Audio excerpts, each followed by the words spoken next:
So Aaron Rodgers said he's not retiring. Surgery goes well for him. He actually appeared on the Pat McAfee show today for about 30 minutes. And I was very, very happy to see that because now we're starting to, kind of starting to get a look of a New York Jets outlook post Aaron Rodgers' Achilles injury. And again, sent the prayers up for A-Rod. We all did. A-Rod said today on the Pat McAfee show, he probably cried more about the support that he received than he actually did from the Achilles injury. And we all hated this for Aaron Rodgers, right? Nobody wanted this to happen whatsoever. This was horrible for A-Rod. We did not want to see him play 4 snaps after all of the hard knock stuff with the New York Jets and the restructure contract and him cussing people out in hard knocks and really just feeling like Aaron Rodgers was going to possibly win the Super Bowl this year. None of us wanted to see it happen like that. He comes out today. He said, you guys watch what I do. Watch what I do. I didn't get the complete details, but apparently this man hinted at a comeback possibly this season. And let's just be real for a second. We know Aaron Rodgers is very, very different. He likes to try things that other people haven't tried, literally the ayahuasca with the darkness retreat. And the way that modern medicine has now developed and really come around, I mean, as quick as Drew Brees came back from the thumb injury, which was, I think, 2 to 3 weeks quicker than it should have been, we're talking about an Achilles here that did completely rupture, had to have surgery. So not really being able to stand. He's on crutches versus Brees just had the, thumb wrapped up. Who knows what could happen with Aaron Rodgers? Pat McAfee's talking to him today. He's like 5th MVP, Super Bowl MVP, like Super Bowl champion. Aaron Rodgers isn't retiring. Aaron Rodgers isn't going anywhere. And I love that because, like I said, when I was on the show Tuesday, episode 39, the NFL was going to be a blast this year with Aaron Rodgers being the quarterback for the New York Jets. An absolute blast. And unfortunately, he goes down like that.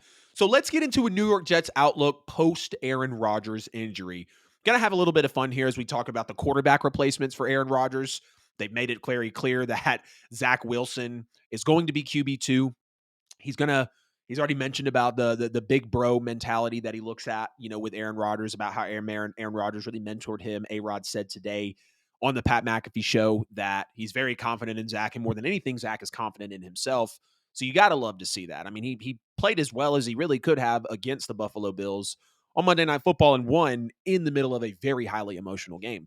The Saints have apparently had rumors of Jameis Winston possibly getting traded to the New York Jets, which, hey, if y'all want him, come get him.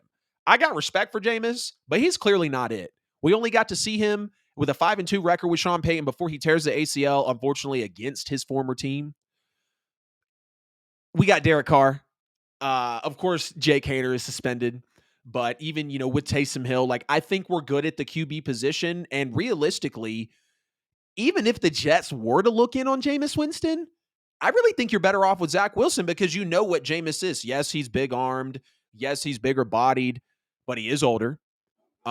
He's got a track record of not performing big. Now, yes, Zach Wilson does have some of that track record as well, but are you really getting an upgrade if you go for Jameis Winston? Decision-making? Probably not. Arm strength? Maybe comparable. Accuracy? Maybe a slight nod to Jameis Winston.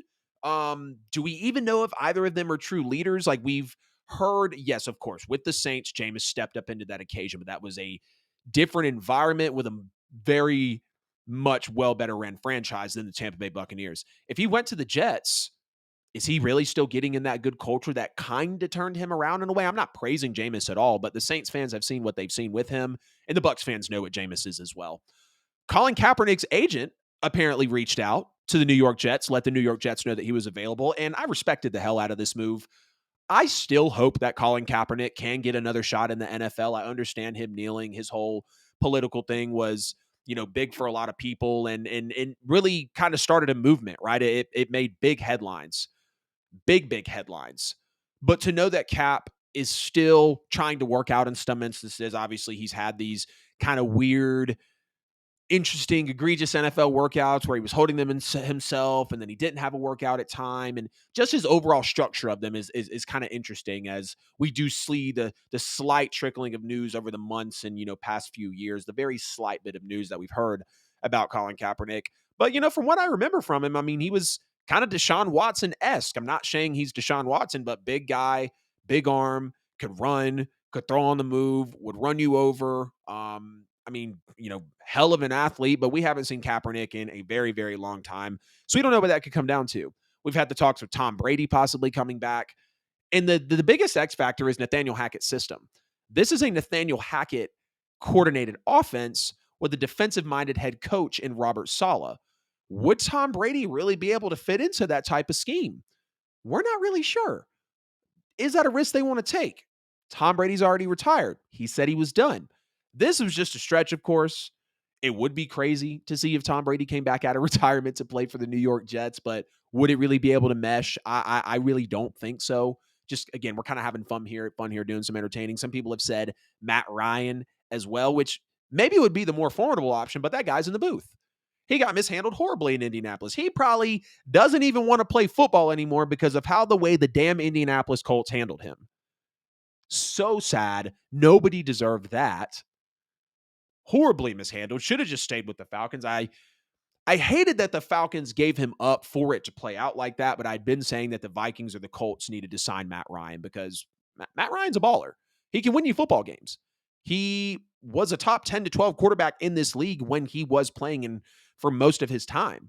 Let's not forget that he was an MVP, but he is in the booth, and I just think he's removed from his best days of football considering the expectations that the New York Jets have. And then some people have talked about Carson Wentz. Not even going to entertain that. Carson Wentz will really just need to stay healthy for a full season. Um, we've heard the speculations that I don't really like, and Aaron Rodgers kind of disproved it today with the Pat McAfee show, but about how he was, having to move around already. He was already having to run from behind that offensive line. You really want that for Carson Wentz, possibly? You really want that for Matt Ryan, possibly? For possibly Jameis Winston? No quarterback is the same when they don't have protection on the offensive line. But let's get into something a little more realistic with the New York Jets here and talk about their actual record prediction and kind of just the outlook on the season. And we'll get into a reason of why they should be optimistic really for the rest of this NFL year because they've got a lot of pieces, but it will just show you how damn valuable that quarterback position is. So I had the Jets this year with Aaron Rodgers being the full-time starter, going 11-6, winning their division and coming in fourth in the AFC in the playoffs. They were going to go to the wild card, lose to the Kansas City Chiefs. And ultimately, that's how I saw the New York Jets season playing out. Maybe they could have went further. They had the talent to go to the AFC title game, to the Super Bowl, and even win the Super Bowl. But when I look at this Jets schedule, again, they grinded out on Monday night, 22-16 at home against the Bills. Very swing of emotions type of game. Jets, Cowboys, I think that's a loss. I really do. I know it's two very elite defenses here. Two pretty loaded offenses, but I'm going to take Dak over Zach Wilson. Patriots, Jets, this is one that the Jets could possibly win. But it's Bill Belichick. You know what I mean? It's not going to be so much of an offensive worry. The Jets defense will have it unlocked, but I think Bill just over Zach Wilson. So that's a possible loss there. Chiefs, Jets, that's a loss. Jets, Broncos, to me, that's a loss. That's one that they could win, but more than likely a loss. Eagles, Jets, that's a loss. Jets, Giants, I'd probably give them this one for the sole fact that the Giants just got blown out 40-0. This is going to be on October 29th. So we still got some time before this game. Possible win there. Chargers, Jets, that's another possible win, but more than likely a loss because the Chargers offense will Justin Herbert over Zach Wilson. Both offenses are very loaded. Jets defense could really stifle Brandon Staley. And who is it? Saleh, Brandon Staley. Like you could kind of have a stalemate there when you start getting down to matchups realistically and what the Jets defense could do to stifle the Chargers offense. Jets, Raiders. Was it more of the Raiders being good or the Broncos not being prepared? I'm not really sure. That's a possible win. Jets, Bills are going to win that. Dolphins, Jets, Dolphins. Falcons, Jets, going to take the Falcons. Texans, Jets. I'd probably take the Jets there realistically. Jets, Dolphins. I'm going to take the Dolphins again, even though the Jets could win divisional game. They're going to be at home for one of those. Commanders, Jets. That's a toss-up. You got Jets, Browns, which I think is a loss, and then Jets, Patriots. Patriots at home. I think they'll probably split those. So when I look at this record prediction without Zach Wilson, I don't see a football team winning any more than 8 games here. I don't. And when I had my AFC predictions put out for the show right before the season started, the Jets only made the playoffs with 11 wins because they won the division. The Bills, the Steelers, the Bengals, The Bills and the Bengals, I want to say, had 12 wins in my AFC predictions, and they weren't making the playoffs because of other teams above them that either had better conference records or better division records.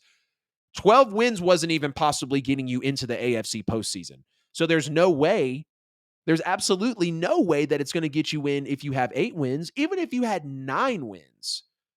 The Dolphins are winning more than 9 games this year. I'd like to think the Bills are winning more than 9 games this year. So there's your 4th seed clinched right there. And then again, we talked about the 5, 6, and 7, how we had the 13-win teams fizzling out, 12-win teams fizzling out from that. So they're probably going to finish 3rd or 4th in the division. I do have the Pats winning 5 games this year. That was in my AFC predictions as well. No postseason.